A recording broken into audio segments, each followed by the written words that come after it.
how much of it has become sort of a bullshit talking point that most people don't really care about. Like, if you're really into bleeding edge frame rate, you're probably going to be a PC gamer anyway, because as I've said before, otherwise it's almost like demanding that your Toyota Camry can outrun a fucking Ferrari. And it's like, but it's a console designed and released in 2020.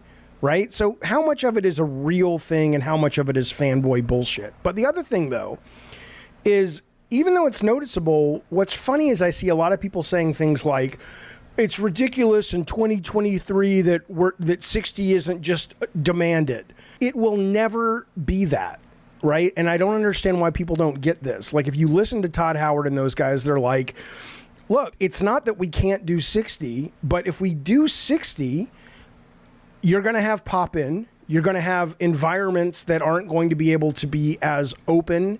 You're going to have environments that aren't going to have as much stuff in a single frame that you can see. You're going to have your ambition reduced from a standpoint of content. So you're going to get a better looking game, but it's not going to run at 60. And so that's never going away.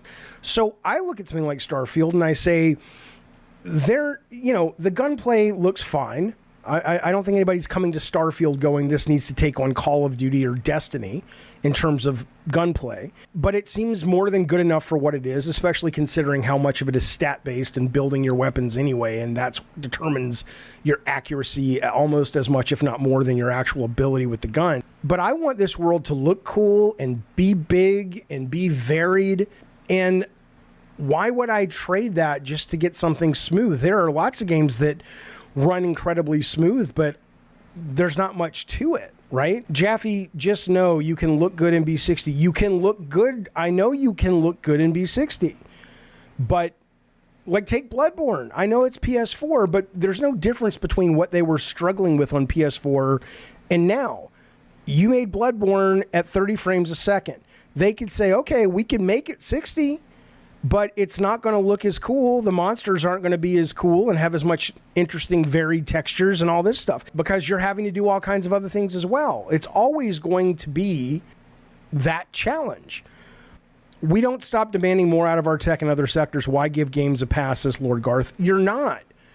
But ultimately it comes down to supporting a developer who is saying, we are prioritizing variety, visual fidelity, size over frame rate. Because I guarantee you, if this game came out and it looked worse than it did, you guys would be having a shit fit.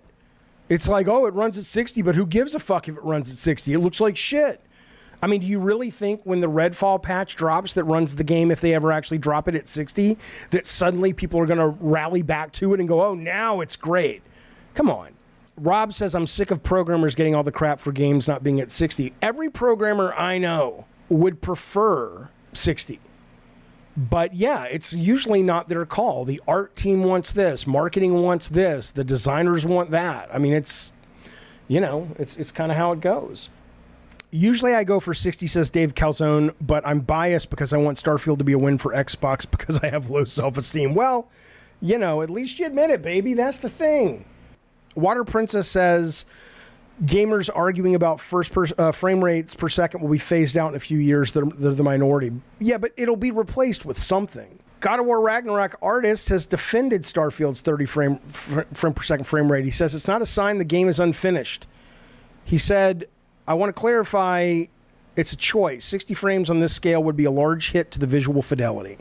My guess is they want to go for a seamless look with less pop-in, and of course, it's your right to dislike the choice. This is Danny Carlone. He says, it doesn't need to be 4K. It could be 1080p at 60 or another variable resolution of 60. They want to keep it locked at 34K and push the visuals to a high level on this scale.